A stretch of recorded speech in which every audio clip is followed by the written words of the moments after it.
This SIDGE Center program is supported by the Three Sisters Foundation in partnership with the Public Interest Technology University Network and the Corporation for Public Interest Technology. The Northern California Dr. Martin Luther King Jr. Community Foundation is dedicated to promoting justice, health, education, and service. Please consider making a donation at norcalmlkfoundation.org. Every donation makes a difference.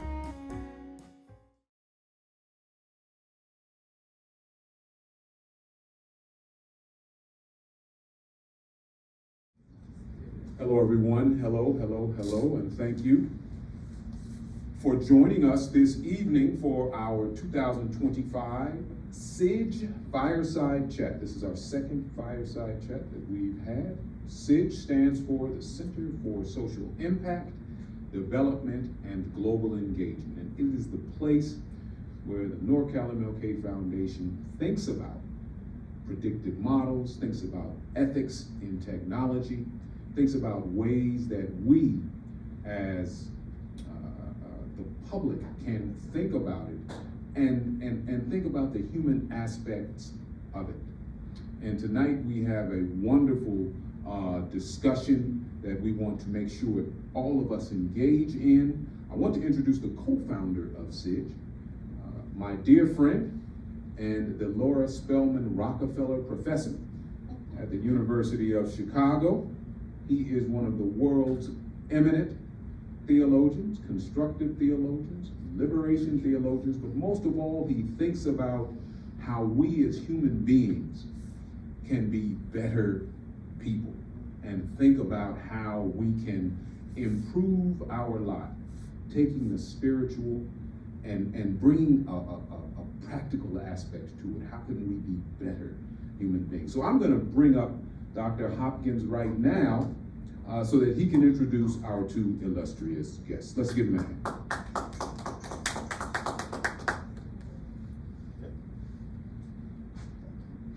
Thank you, Aaron.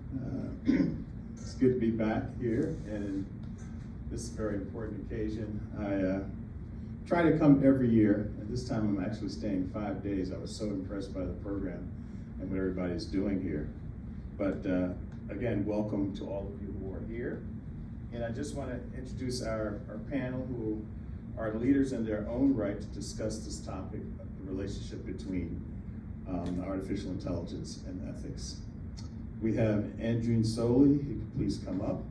She is the director of the Public Interest Technology University Network, PIT-UN, whose mission is to help advance the field of public interest technology to bring positive impact to communities around the globe. Public interest technology refers to a set of practices to design, deploy, and govern technology in ways that advance the public interest.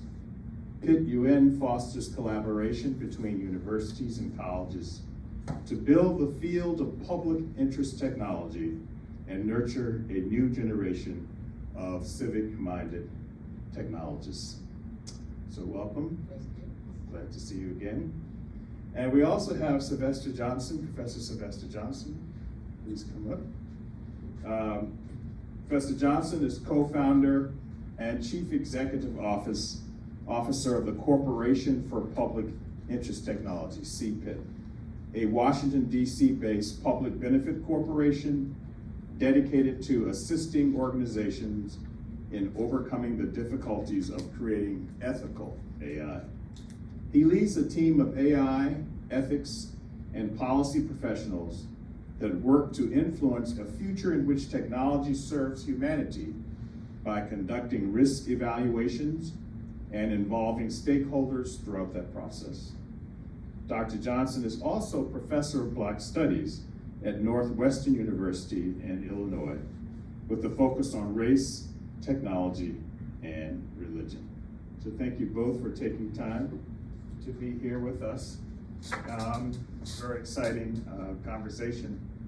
And maybe it's good to start off just trying to explain to us in a layperson's ear what artificial intelligence AI technology is. Yeah, absolutely. Thank you. Absolutely, really glad to be here. Thanks to the executive director of the Northern California MLK Foundation, Aaron Griselle, and thank you. I'm really excited to be on the panel with you and Andreen. Yeah, there's a lot of conversation about AI, even more now than just 5 years ago, 3 or 4 years ago, particularly because of something called generative AI. But as a basic definition, I like to point to artificial intelligence as referring to the performances or outputs of machine systems that do things that, when they're done by human beings, we generally assume requires intelligence. So when machines are doing things that we think people need intelligence to do, those are the things that the term artificial intelligence is referring to. That's a big, big category, and that expansive term includes different kinds of AI.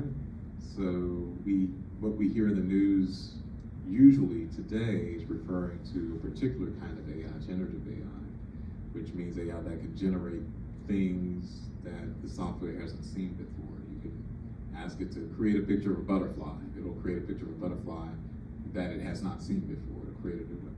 So it's generating something.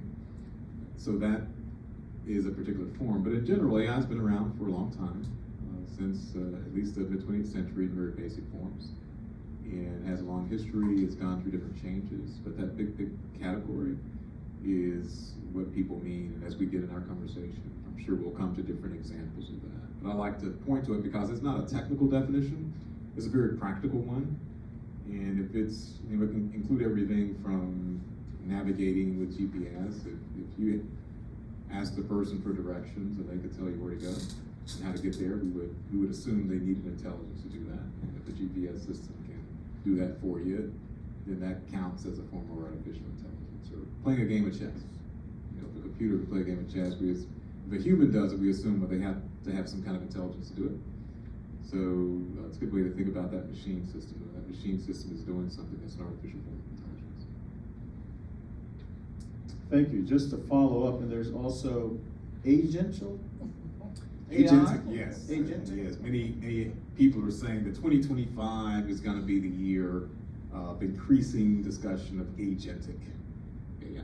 And that refers to AI systems that can perform a set of tasks and make some decisions without a human having constantly to get it to do step 1, step 2, step 3. And I've shared before an example of that a lot of people have already experienced. So there's a platform called Calendly that you can use to do your scheduling. And you can basically connect your personal calendar to this platform. And maybe you want to be available to meet with people on Wednesdays and Thursdays from noon to 5. And so you just put that in the software and you give it permission to change your calendar. And then anyone can go to a website and decide when they want to meet with you. It'll let them select, and when they choose, it'll email them a confirmation. It emails you a confirmation. It'll send a Zoom link or something to that person if they're meeting remotely, or if it's in person, it'll let you know that it's in person. And then it'll put that event in your calendar. All without you having to do anything except give it permission. So that's a very simple example. An agentic AI that we are going to see more of in the months and years to come is going to do more complex things that require a lot of steps that once you give it permission to do, you can sort of go away and get back to whatever you're doing, and it'll perform these tasks based on making certain decisions and take actions. So the Calendly is a very simple example of that.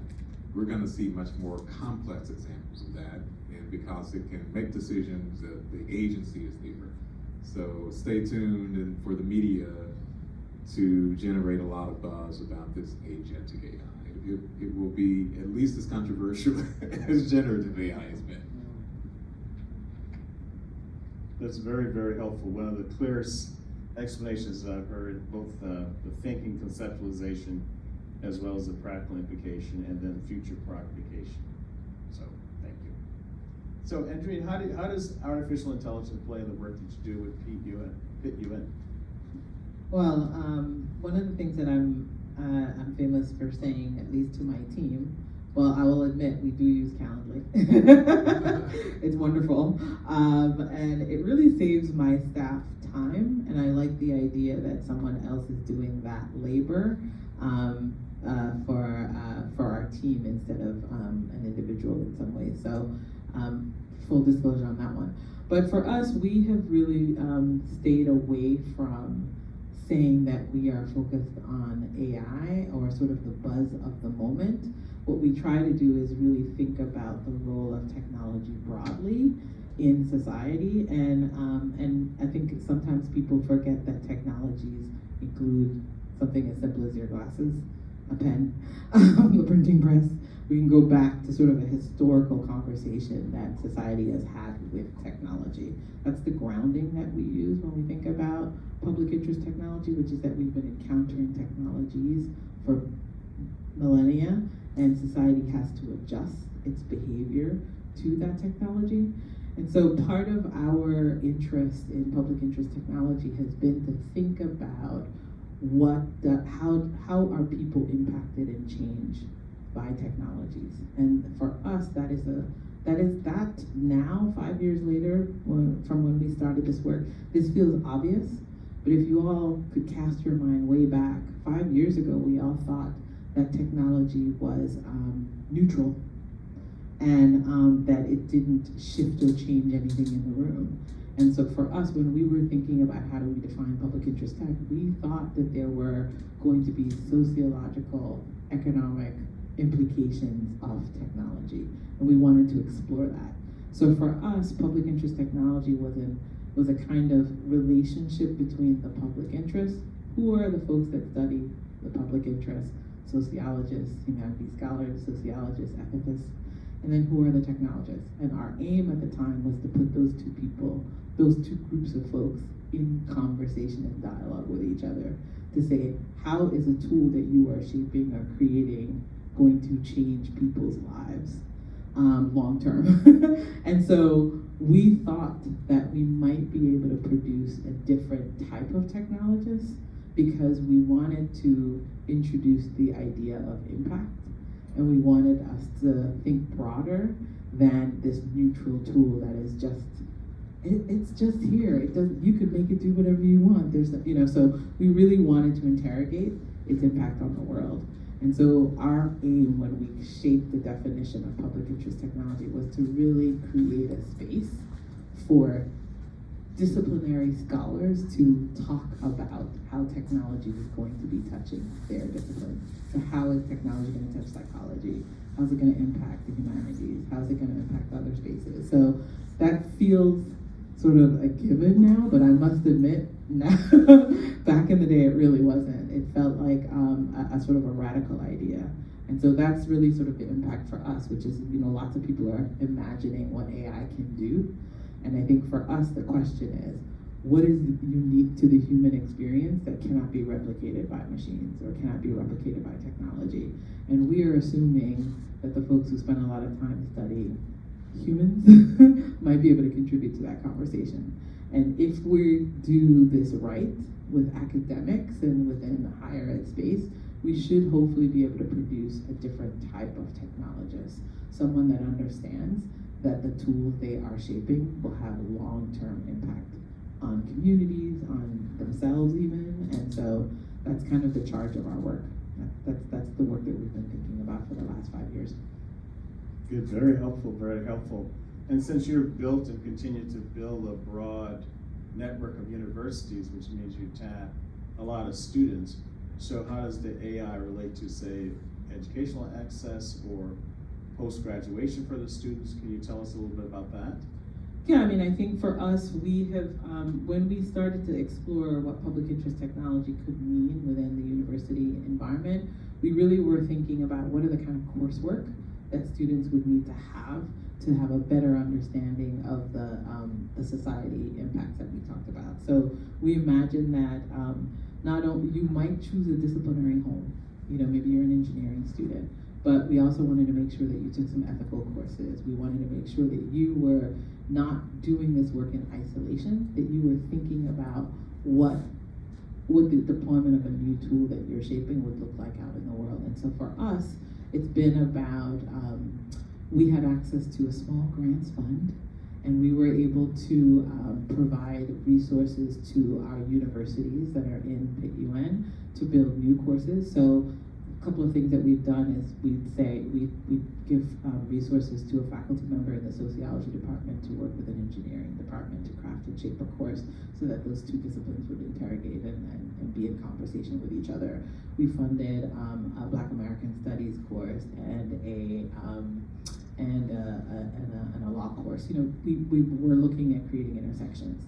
The other thing that's been really valuable for us is that we also funded faculty members to create internship opportunities for students. One of the things that we were identifying, and a lot of our students were identifying, is that they felt like they were learning things in the classroom, but they couldn't apply it out in the world. And so they wanted to have access to internships, externships, which is different than internships. Externships, you're learning while you are being sort of monitored by a faculty member on a project that you're working in. So those are the kinds of things that we've been thinking about. The last couple of years, I've been focused on helping students to find that first job out of school. And so we have been funding our universities to put on career fairs where they are inviting government orgs, nonprofits, private sector, who are thinking about the tech and society connections and what are the kinds of job roles that might be possible. Many of those are sort of in the policy space, but we've been funding career fairs for students as well. And we're also funding hackathons, which is an opportunity for students to sort of bring their technical skill sets to community-based problems and questions. You know, we've hosted hackathons for the last couple of years, and students are generating kind of interesting technical solutions to challenges that they see. So, you know, I don't really know where I should vote. Can I create an app that gives me my zip code and that I enter my zip code and it tells me the place that's closest to me? And, you know, all sorts of things that they're trying to sort of imagine how they might be able to deploy a tool that can serve themselves or serve their community. So I've been enjoying thinking about how we can create an entire ecosystem of things for students, both in terms of what happens in the classroom and then also what happens once you leave. So we're thinking about what are the new businesses that can spring up, CPIP being one of them. What are the new kinds of job roles that might be possible? What are the new tools? I like to call them PIT tools. So what are tools that allow you to center people and potentially build a business around servicing your community in ways that are interesting? So it's been really exciting to help students imagine what they might be able to do with their skills in different ways. Cool, very cool. We're talking about AI and the various forms of it, and we're also relating it to the idea and practice of ethics. So I was wondering, Sylvester, maybe you could talk a little bit about how you understand ethics and how you relate it to AI, and we could do some follow-up. Yeah, thanks for that. Certainly. So I would say there are out in the world at least a couple of different conceptions of ethics that are relevant to technology, and particularly in the work that I'm doing, or I should say modes of it. On the one hand, there's a very more academic, scholastic version of ethics that's much more reflective, and it can focus in more general frameworks. That it's conversations about technology that happen a lot in the classroom. So I'm a professor, we read about technology, we talk about it. Also, as you introduced me, co-founded a company that is focused on several aspects of technology with a focus on public benefit to society and public interest. And in that work, we have to move beyond theoretical to help our clients figure out how they're going to implement things. And that's very practice-based. And so both of those aspects or modes of ethics are very important. I'll say there's also a sense of ethics in a more traditional kind of disciplinary philosophical sense. And for many people, if you say ethics, they may think of philosophy. Then there's been a more of a focus on social justice, and ethics in that sense. It's not necessarily a discipline. It's not a set of texts or authors. It's more of a commitment to the kind of thing that actually the MLK Center or Foundation has focused on, and King himself, that movement. That is, how do we actually transform our society? And how do we do that in a way that is particularly accountable to populations that have the most to lose when things go wrong, that are the most vulnerable. And so the Corporation for Public Interest Technology, we've worked really hard to bring together those different elements because we think it's vital to be reflective, to be able to provide support for clients that actually helps them in the real world, to execute their mission, to fulfill the work that they're doing, and to have both a broad understanding of ethical accountability and resolution of problems, and also to be very accountable to human communities as they exist in the real world across all of these vectors that structure very unequal situations and that can predispose people to very unequal outcomes. So we try to bring those things together in providing services to our clients. That's been very exciting. We've, as Andreen had alluded to, our startup has grown out of the public interest technology work that Andreen has led through that consortium, and concretizing a way to have a practice of public interest technology that is commercialized, that is, in our case, we're a public benefit company. There's a public benefit mode has been, I think, an exciting thing to see emerge from the kind of work that Andreen has led to bring together communities, not only of academics, but of practitioners, and people who are in policy and in government, to figure out how we're going to tackle some of these high-level issues. So that's how we're trying to actualize ethics. That's how we think about it, and it's certainly becoming a much more urgent issue because the opportunities that technology innovations are bringing are not becoming less grand. They're getting bigger. The stakes are higher. The challenges and risks are greater, and so too are the possibilities to actually manage and deploy those technologies in a way that enrich human communities. We have to be very deliberate about that. That's not going to happen by accident. But those benefits are there for us to actually apply. You know, that's very helpful, and I was thinking about how different communities might react to the development and growth of AI. I mean, imagine some voices are saying, wow, we love it, right? We need AI, generative AI, everything. They can vacuum my house, they can change my tire, they can, tow my truck or whatever, right? And so they're very eager for it. And then there are others saying, well, this might be a Space Odyssey 2001 where they may actually take over what we're doing, right? We create them, and if they're generating, who's controlling the generation that they're generating, right? Those ideas and other responses as well. And I think, for me, part of the ethical question in technology is how do we get at the algorithms that are embedded in the whole process at different stages? Because so that's one. How do we link? And also the ethics of the people who are creating the AI. That's an ethical question for me because they did a study. Well, we're right here in Silicon Valley, right? And they were able to. Well, this is an old question. Facial recognition. Most persons they could recognize very clearly with AI with the people who created them. And interesting enough, that's a throwaway word, but what black women with worse facial recognition. Hopefully that has changed. That's been about studied about 10 years ago. So it seems to me, how do we get into the algorithms and have ethics there? And how do we deal with the ethical question of who's creating the AI? So it have an outcome that's more expansive, more democratic, more generative of the whole population, and not skewed to a certain population.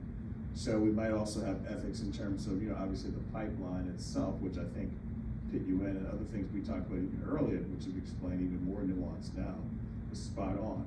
It seems to me that part of it is the pipeline, who do you know, how do you get into it, those types of things. Do you want to speak a little more, Adrian, about the ethical part? I mean, I think it's interesting, right? Because one of the early work that we studied was to sort of take a look at kind of the ways that we were exploring ethics in the classroom. And I think one of the things that I think we do a pretty good job of exploring ethics in a classroom setting, but then the incentive structures within the marketplace really is where it goes off, which is you can come up with a really good model and teach the students exactly the right thing.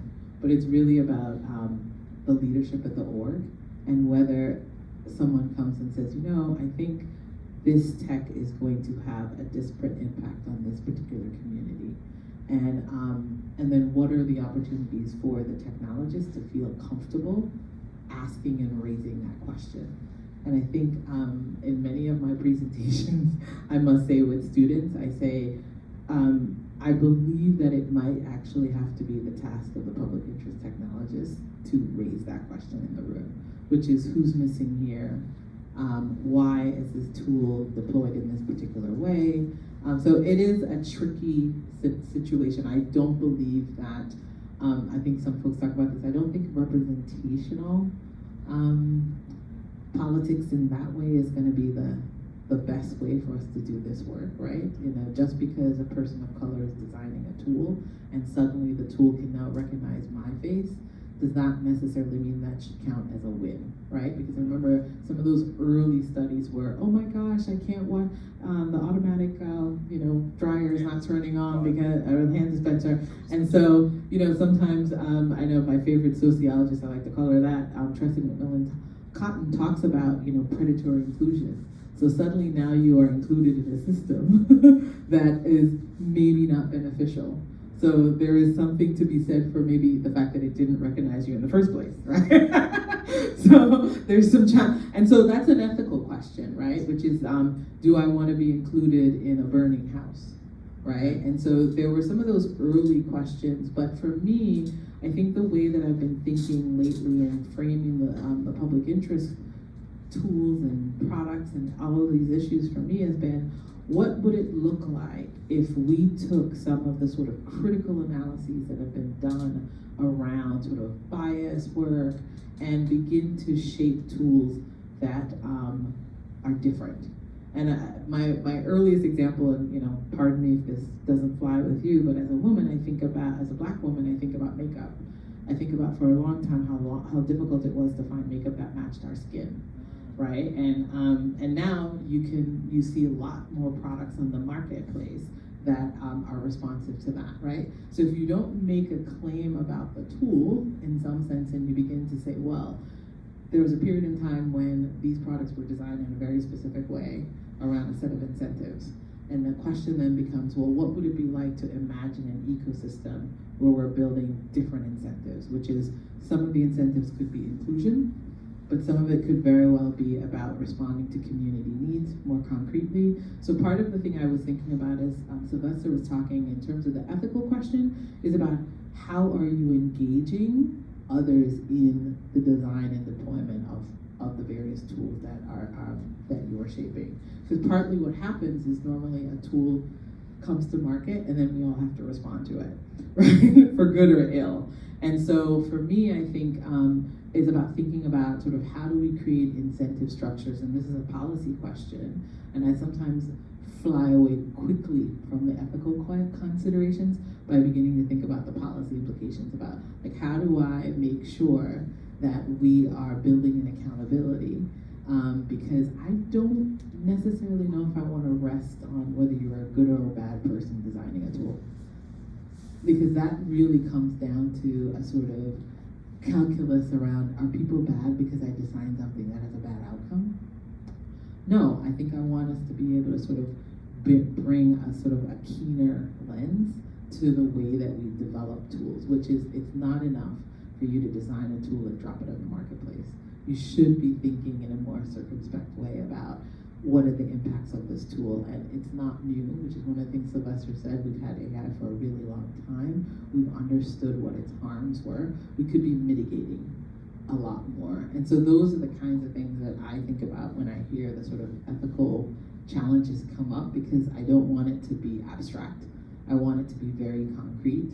And I also want it to be really clear that sometimes when technologists are doing and shaping their work, the incentive structures and their jobs don't encourage them to have an ethical framework.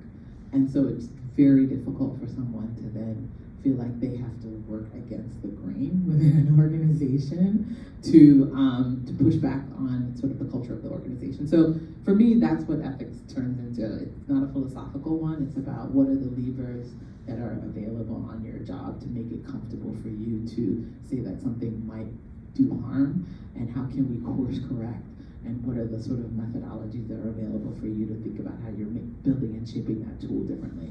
So those are sort of the broader things that I think about when I hear ethics, and so that it's not purely academic. No, that's awesome. That's really very helpful.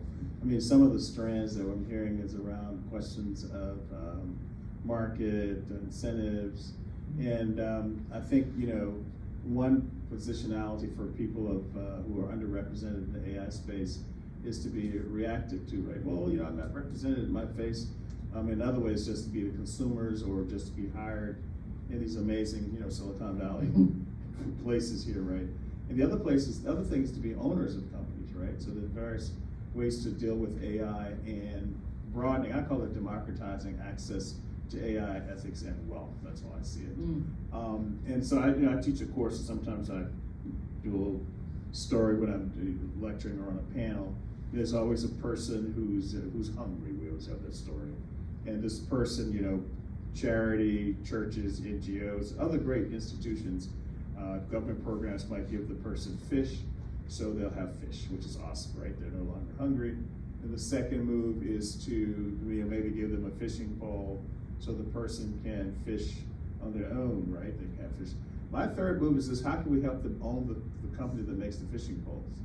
So, you know, I'm curious to know how you think the access to capital, ownership of wealth and businesses, and particularly Black and Brown, other represented communities, play out in the AI space. I mean, we're right in the heart of we're in the belly of we are here, this is it, right? There's not too far, we could be on Sand Hill Road, we could be, you know, all these signs from the airport. I'm just like, well, I'm here, I'm home, Silicon Valley.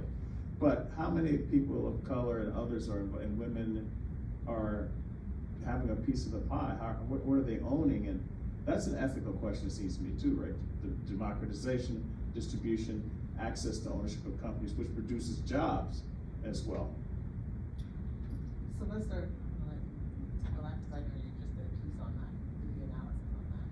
Yes, so it's such an important question. I think that the wealth aspect, the capital aspect of technology is an underappreciated one. What I mean by that is usually when we are engaging in public discussions or debates, conversations about technology, we're not usually talking about ownership. We might get into things like the future of work, who's gonna be able to participate in a productive labor economy. And that's sort of getting there, but you're asking very specifically about ownership and not just having a job. And so that is something that is, I think, underappreciated because of the unprecedented scale of new wealth, of new value, of new GDP that is being created, particularly in the AI space. And if you look at the companies that have become multi-trillion-dollar companies, it is tech companies that in some way are part of the AI ecosystem.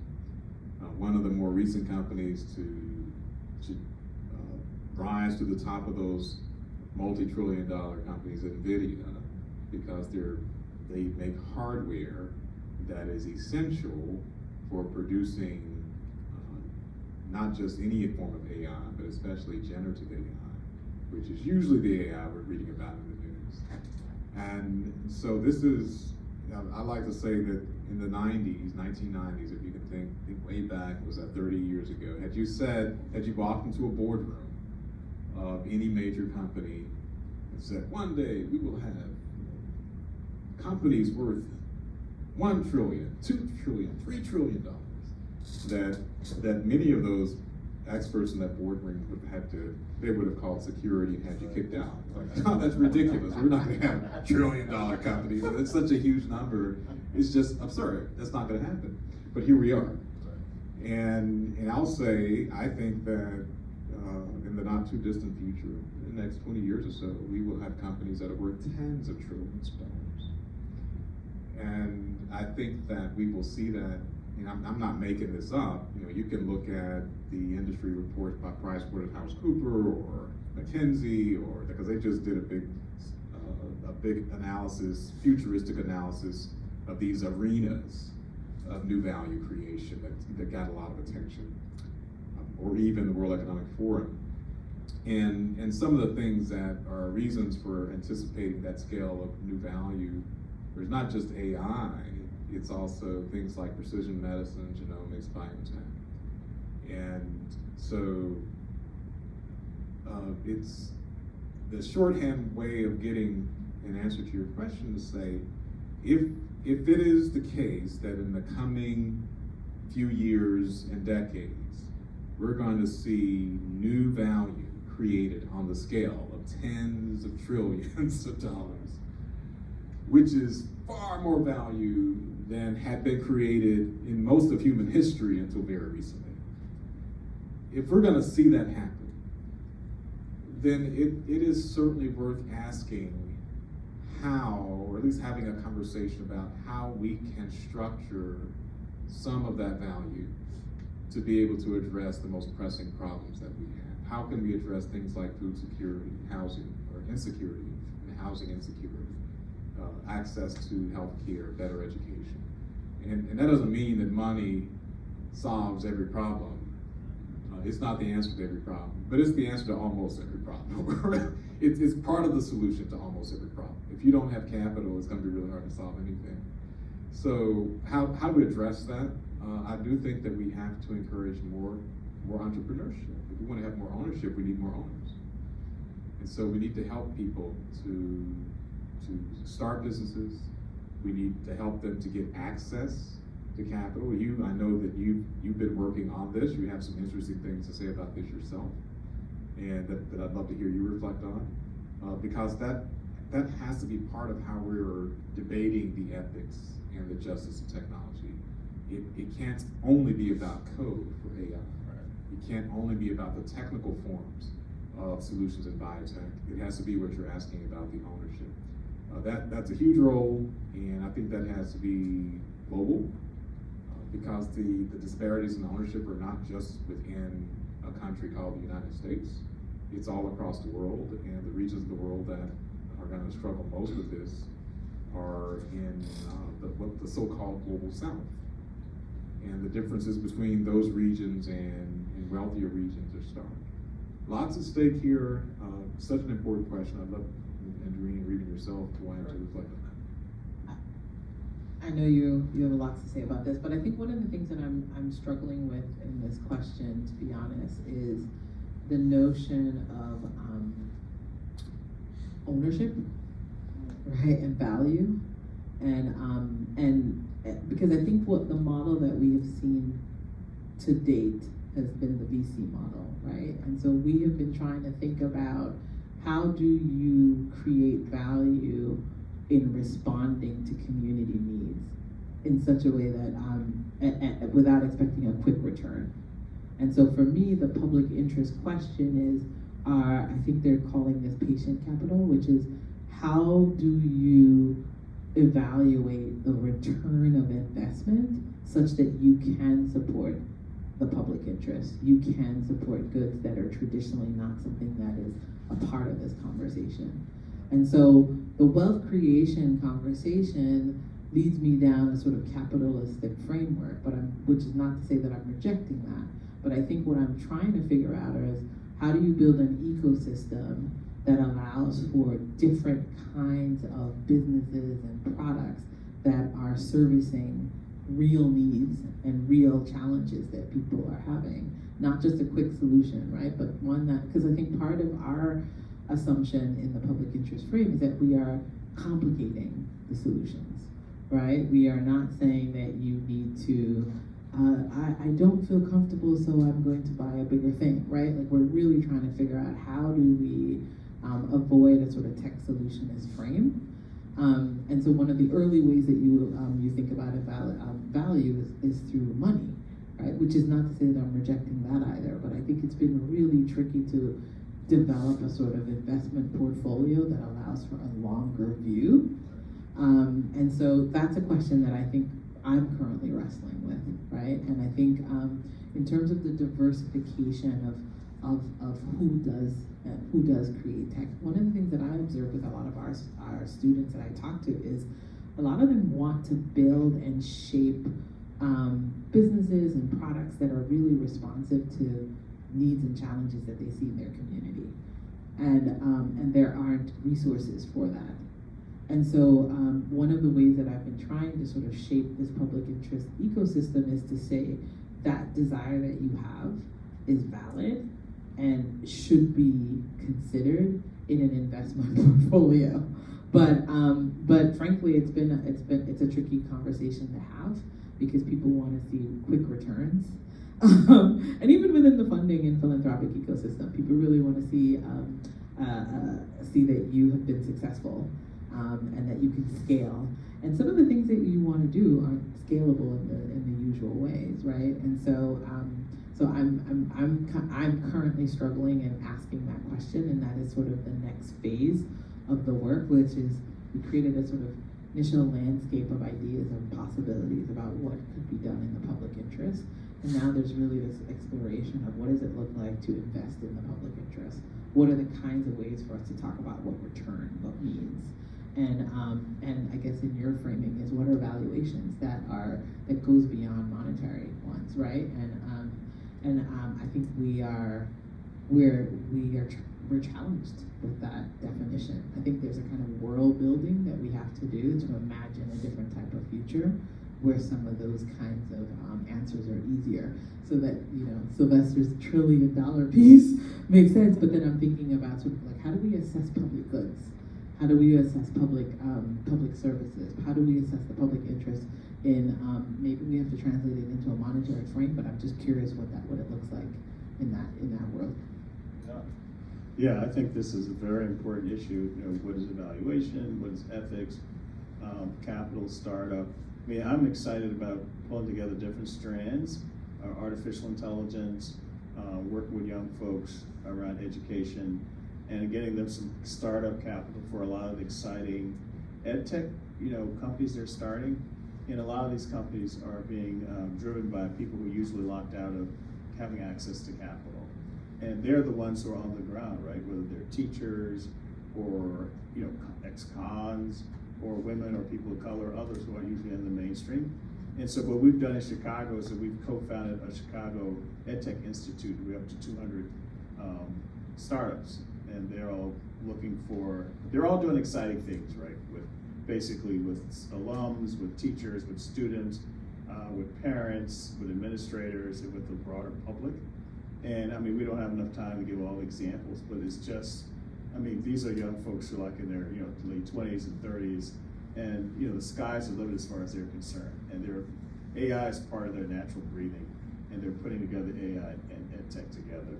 So developing a new stream of deal flow, if you will, a new network of people who are outside of the main access to funding from Silicon Valley and other places, which should continue funding. I'm like you, keep doing what you're doing. But how do you build this network of people who are in the shadows? And that's what we've been developing for the last 18 months in Chicago EdTech Institute. And then we've also been part of one of the largest venture capital accelerator, which is actually headquartered here in Palo Alto. It's called govclab.com. And they've produced the most VC startups globally. Interesting enough, they've been developing a VC with women, African women on the west coast of Africa, which is kind of, I wouldn't expect it once I got into the program. And what they do is, in order to be part of this VC accelerator, you have to sign sign off to the Messiah's oath. And the Messiah's oath is, it's like the Hippocratic oath. But you also expand it to also bringing in to the VC space domestically and globally, people who are usually locked out. So it's a really amazing oath is called Mensari. So I think, you know, being part of an intentional community of training people who are locked out of VC, then building a network, a support group of startups that need VC capital from an ethical VC ethos, and then having globalized, I think is going to be, I'm very excited about that possibility, you know, that's taken off now. And so here you have evaluations. Obviously, you got to do VC. I mean, you got to do AI. You got to have, if you're going to do a business, you got to have evaluations, right? Because it's making a business. But how do you build a new reality, a new community, a new humanistic, you know, project where the human is part of the valuation? And that, to me, is what I'm excited about. I think all of us are doing our own ways, you know, where we're doing it, and I think that unites us. But this, since I'm doing the ed tech for the last 30 years, so I know more about that, and it's almost like a eureka. Well, gosh, VC, the first criterion for entering the VC ethos is the Mensari's oath. You know, you can't, if you don't agree with that, you can get kicked out of the program. And it has to be global, it has to be people who are usually locked out. And then again, providing the space for these young people who have amazing ideas in ed tech. And I'm obviously more familiar with Chicago when I was co-founder there 2 years ago. And they're just so hungry and so under the wire. It's almost like seeing them coming into a forest and finding out these whole new types of trees that are growing, right? And everybody else is taking pictures and interviewing the big trees. But we know these women, these folks are calling others. 10 years from now, it is a long journey. They're going to make a huge impact. So I think the evaluation question you raised is really spot on. What do we mean by that? Because it's so big, right? In Wall Street Journal, Silicon Valley, what's the valuation? Analysts want to know every quarter what's the valuation. But it is a long-term journey. And I think there's some seeds, at least in the ed tech space, that's pulling together a lot of the strands that we're talking about. So we also brought up too this issue of the public. And I was curious if you could say a little more about both. How does AI and ethics relate to, say, the government, or how does it relate to the universities, or how does it relate to the private sector? Is there any difference? You know, for some of us who have been doing sort of progressive things for the broader public, and now we sort of intentionally turn toward capital, VC, otherwise, or granting. It's, oh, you're selling out? What the hell? I mean, what are we being recorded? What are you talking about? What the heck? You're being selling out because you're going to the private sector? What happened to the churches? You're talking about ethics. Where are the churches? So, you know, is there any nuance, commonalities, or difference as you've experienced as you relate to ethics and AI with the private sector, ethics, AI, and government sector, and university sector? I'll start, but as the humanities scholar here, I think Sylvester is probably better equipped to answer this question. But I think in terms of the work that I've been doing, and you know, I've said it before, and I'm clear that for me this has always been about access. That's been my background. Educational access is sort of the key question that I've been asking. And so what was intriguing to me about technology as a methodology for exploring access was the notion that public interest technologies, just because you hear the word public doesn't mean that the shorthand that is government, right? And for me, public is publics, right? And so I've often said to my colleagues and with students, because sometimes I'll go in the classroom and students will say, oh, I don't necessarily want to go into government. I said, well, no, a public interest is a framework that you have, and I think there's a multi-sectoral labor that is involved. And I think my only challenge and pushback to others is that I think what the private sector defines as what's in the public's interest is where I think there could be some schism, right? It's in my interest to give you a product that expires in, you know what I mean? Like, right. So those are some, you know, and so sometimes there's a little bit of pushback with, you know, a business when I say, oh, and I'm really focused on the public interest, and like, well, we're actually responding to the public's needs, and so that's in their interest, right? But I think some of the interrogation that we have to do and the critical thinking we have to do is to think a little bit long term, right? It's like, is it in our interest to develop a product that has deep environmental impacts in the short term, right? Because the business is going to have the right valuations, right? So this becomes an opportunity to expand what we mean when something is in the public's interest. And so I don't think that it's entirely up to government. The other side of the equation for me is that sometimes just because a tool is being deployed by government doesn't necessarily mean that it's ethical either, right? So that's also sometimes a shortcut, which is the government is doing it, so therefore it's meeting public need, or, you know, so I try to sort of cut that up a little bit. Don't presume one sector has the public's interest in mind. I think I've, for a long time, spent a lot of time in the nonprofit space. We let a lot of things happen in the nonprofit space because we are doing good. And by virtue of that, we think we are working in the public interest. I do think that it's up to all sectors to interrogate what it means to do something within the public interest, and it's not held by any sector. And I've often said that to folks to say, you can take a public interest framework wherever you're going. I do think, though, that in some sectors, the incentive structures are better aligned for the public interest, right? And so I think maybe in government, there's a public service mission that maybe puts you a little bit closer to the public interest.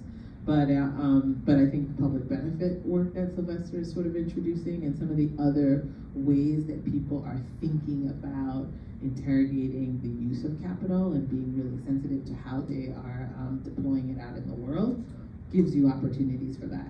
So for me, I'm trying to think about the different business models that might help us advance the public interest, and so public interest is not a shortcut for government. It's a shortcut for publics, and for me, it's about who is being served by this. Sometimes some folks are existing at the edge, and publics change, right? You know, maybe we're thinking about communities of color. Maybe we are thinking about folks with disability. That's sort of been my orientation for a while. I did a lot of work at the City University of New York on disabilities work, and so one of the things that we often talked about is if we build with that community in mind, you would serve more people. And so those are the kinds of ways that I think about sort of constructing products, right? Just a happy accident for me is like, you know, one of the things that happened in the pandemic is we suddenly crafted and shaped experiences online that was much more inclusive than it had ever been for people who were at home, stuck at home, right? And that ended up being a sort of unintentional benefit and good, but we could have been thinking about that all along, right? So incentives shift and change. And so often what I spend my time doing when I work with leaders is like, how do we change the incentive structures here? How do we incentivize your faculty to teach this course? Or how do we incentivize a business to do this practice? I think the only thing we tend to have right now with businesses is sort of like the stick.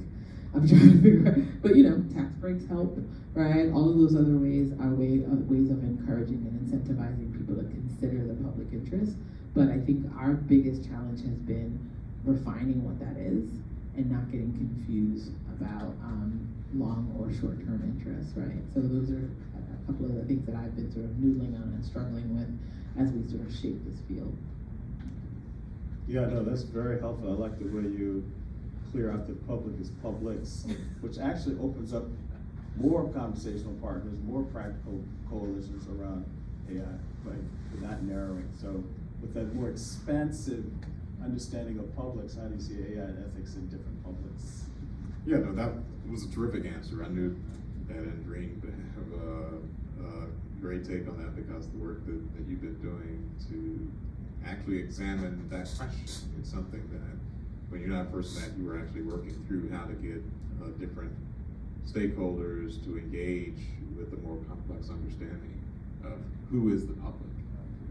I would just underscore one thing that Andreen was saying, and that is there are different publics based on the context.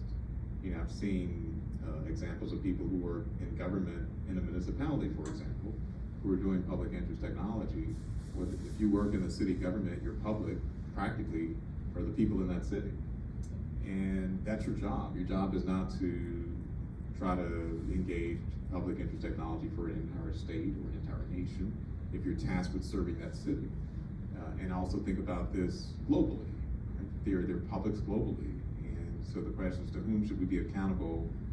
At some point, we have to learn to engage with people beyond national boundaries the thing trans-regionally on a global scale.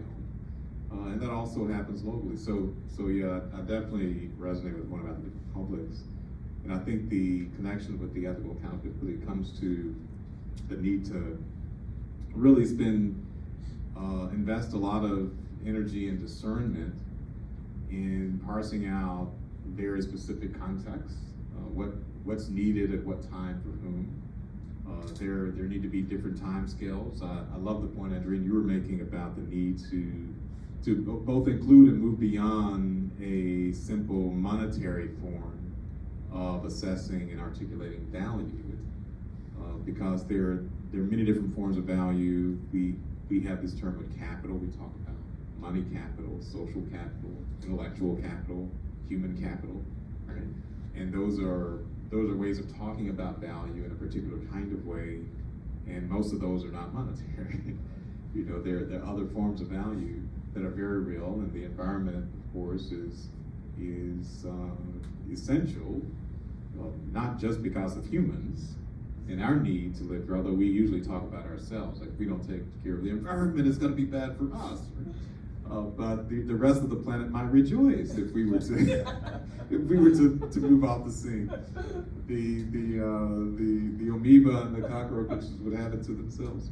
But all of these other lives form the entire biosphere, and of course even beyond this particular planet, and what we're putting into space, and what that means for a larger ecosystem. So the ethical accountability definitely has to be aligned, I would say, in a contextual way. And what are we talking about for whom? Okay, in this scenario, who are the communities to whom we need to be accountable when we're thinking about what fairness looks like, what equity, what justice looks like, and what the impacts are going to be. What should we be doing now? What does our timeline need to be when we're thinking about the results that we want to get from what we're doing today? Can I add?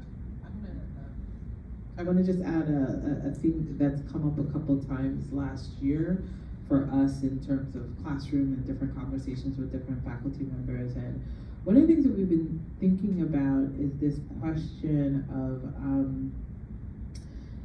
use cases for AI. Because I think one of the tricky things, I know this is controversial, disparate impact is controversial now, the idea that something is not going to impact everyone in exactly the same way. But I think part of what has been really challenging around the AI conversation is the assumption that everyone is going to benefit equally, right? And so I think this is why the publics thing is so important, because you can talk about specific use cases of where deploying AI will work, right? But it's sort of this globalized view that is really challenging, and I think is something that I think from a public interest standpoint we have to push back on, right? Because sometimes you're talking about timelines, right? And so a lot of the critique of AI, I think sometimes gets dismissed as I don't want AI deployed at all. But it actually, I think, is the globalization of impacts that I think a lot of people are actually pushing back on. Because I know technologists who really think about discrete uses and discrete cases for when you might want to deploy a technology in the right situation for the right opportunity and all of those elements, right? But from a business model, that's not sexy to say. It's really only for this one or two or three. You really want to make people assume that it's for everyone at the same time, right? So I think that's why the public interest and the public's piece becomes really important, because it actually is an invitation to deploy AI in participation with the people who want it, who want to use it and want to do it well and understand the context of communities. So I think some of the ground and community tech stuff comes out of that space. No, very important. We also want to broaden the conversation and invite those who are here to raise the questions or clarifications or share your own experience with AI and ethics. And if there's anyone who would like to join the conversation, we all join, but to verbally join, feel free. Anyone want to go first? And it could be around AI and ethics, or new frontier questions there, generative AI, agent AI.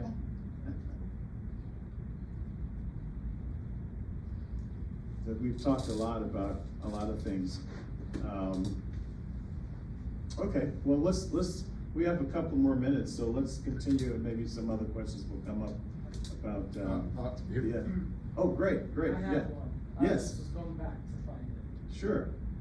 I have a lot of questions, but when I think about AI and I think about ethics, I find myself wondering, what are human beings longing for? There's some connective pieces among human beings. What they're longing for, what we are longing for, how we are longing. And I think about the way we tend to talk about AI. Oftentimes it's, to get a certain job done. We're going to get a certain job done faster, or even as we talk about Calendly,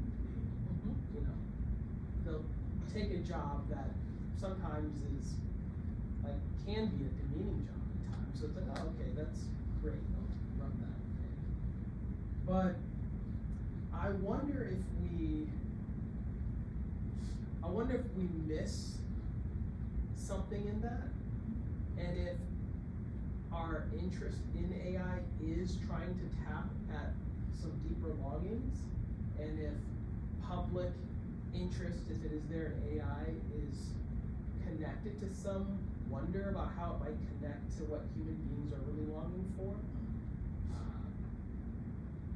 And I just wonder if either of you have thought about that and have some things to say about it. Excellent question. Just to get it on the mic, what's the relationship between, how does AI suggest or provide a venue, or how does it relate to this deeper human longing, right? I guess meaning, what it means to be human, etc., community.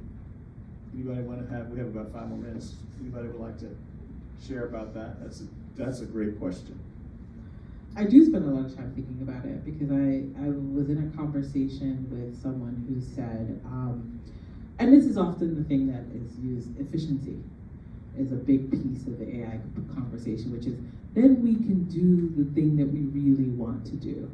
And so, it's going to get rid of these kind of menial jobs or any of those kinds of elements, right? And I spent a lot of time thinking, well, then what's labor? What's work? What's the joy in work? And there is a kind of assumption that AI is a kind of response to menial work, meaningless work. But I do think that there is something to be said for people making meaning of a thing that they are doing, right? And I think the tendency is to assume, that's a challenge for the artists, right? Because we've decided art is something that's liberating and ultimately very human. And so people say, well, I don't want AI to do that, but I wouldn't mind AI sweeping my floor, and so there is this, and so for me, there's this kind of challenge of saying, how are we going to define work? How are we going to make meaning of labor? And I think a lot of the rationale for some jobs being eliminated is questions of the value of that job. Right? If a computer could do it, or if an AI could do it, was it very valuable? And I'll just give a quick sense is that there's some things that I think AI replaces because they were shaped by the environment anyway. Responding to emails in a certain way quicker. Right? Those are things that were generated by these industries and these spaces that actually kind of took you away sometimes from what you feel is your real work and your true work. And so I think about that in the nonprofit space. People often say, well, I want to get back to my clients, which is the FaceTime between me and my client. And if AI is going to allow me to do that, then there's a real value there, right? And so those are the things that I spend a lot of time thinking about, which is what does work mean in a world where some people get to eliminate your job that you might have found valuable. And so those are kind of the meaning-making pieces that I spend some time nibbling on. So that part of it I think about too, because meaning is usually in the eye of the beholder, right? So if someone's eliminating a job that they themselves find tedious, but you actually love, that's a problem. I think that's spot on. And I think about what do people want, what do people desire. People do want to feel fulfilled. And there are ways that, so many ways that work allows that. And it's not always a particular kind of task. I remember being in a conversation just a few weeks ago, and someone was asking the poet, might we reach a point in which we don't need people to write poetry because machines maybe become good enough one day at some point in the future to write poetry? And the response from the poet is that whether or not machines become better at writing poetry, I don't think we'll reach a point at which people don't feel the need to write the poetry. It's not necessarily about what the machine can do, but this gets to your question, what do we want? And we have these desires for things, and one of the things that we desire is to make poetry. And it's just part of our human condition. And that's not a big answer to your question. It's a small gesture toward, I think, what's a very profound question of what do people want. But we do want to make poetry sometimes. We want to have a particular way of creating things that speak to our humanity. And even if the machine can write poetry, it doesn't mean that we still want to or need to do that writing. So that was something that was in a conversation I had that has really stuck with me. Well, I think that's a great way to end this part of the journey. The journey continues. We take this so you can review what we discussed, and hopefully we prompted some ideas on your part, some meaning that AI can bring to us. So we want to thank our distinguished panel again. Yep, thank you. And we look forward to